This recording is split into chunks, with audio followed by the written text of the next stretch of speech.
From the National Newsroom of the Canadian Press, I'm Rob Westgate. A new report says Canada is missing out on economic opportunities in its own backyard. The Canadian Council for the Americas argues Canada should expand trade in Latin America and the Caribbean through existing trade agreements. The group says that region offers easier wins than ongoing efforts to ink new deals in Asia. The report suggests Canadians could help build processing capacity in the region for agricultural goods like oilseeds, as well as harness Canada's reputation for cybersecurity to offer services like fighting fraud and malware. Jason White, The Canadian Press.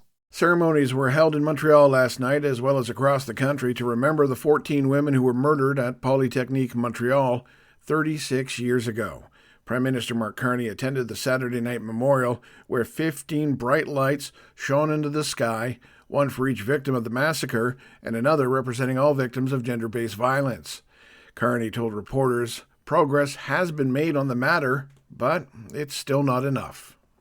Over to the West Coast now, where British Columbia's logging agency has quietly changed a policy that conserved remnant old-growth forests in the province's northwest, with a government briefing note showing a plan was approved to open those areas for harvesting. The note, written by a BC timber sales manager in the Babine region, acknowledges the shift may invoke scrutiny from environmental groups, but it says First Nations in the area do not support logging deferrals in priority old-growth forests identified by a provincially appointed panel in 2021, and continuing to conserve remnant strands does not demonstrate respect for their stance. Independent ecologist Rachel Holt served on BC's Old Growth and Advisory panel and says she's aware that the remnant subcategory represents the last old growth in a given area. John Kennedy, The Canadian Press. Ontario's police watchdog is investigating the death of a man fatally shot by Toronto police at a train station in the city's East End. The Special Investigations Unit says officers were called to the Danforth GO station early Saturday for reports of a man with a firearm. They say responding officers found a man in the stairwell, and one of them shot him multiple times. The suspect later died in hospital. The SIU says 3 investigators and 2 forensic investigators have been assigned to the case.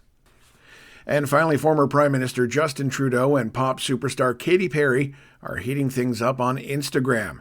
The singer posted images of herself and Trudeau, among other photos, from a trip to Japan, where she had performed earlier this week on her Lifetimes tour. The photos and videos showed the pair cheek to cheek and getting close at a starry art exhibit. The pair have been spotted together many times over the past few months, including during a recent visit with former Japanese Prime Minister Fumio Kishida and his wife Yuko. This is the Canadian Press. In sports, Leon Draisaitl and Evan Bouchard each had a goal and an assist for the Edmonton Oilers in a 6-2 victory over the Winnipeg Jets. The Oilers exploded out of the gate to take a 4-0 lead in the first period.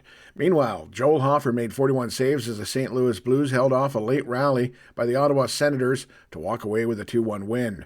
The Montreal Canadiens edged the Toronto Maple Leafs 2-1 in a shootout, and the Calgary Flames won their second in a row with a 2-0 blanking of the visiting Utah Mammoth. Lionel Messi and Inter Miami are Major League Soccer champions, Miami beating the Vancouver Whitecaps 3-1, capturing its first MLS Cup.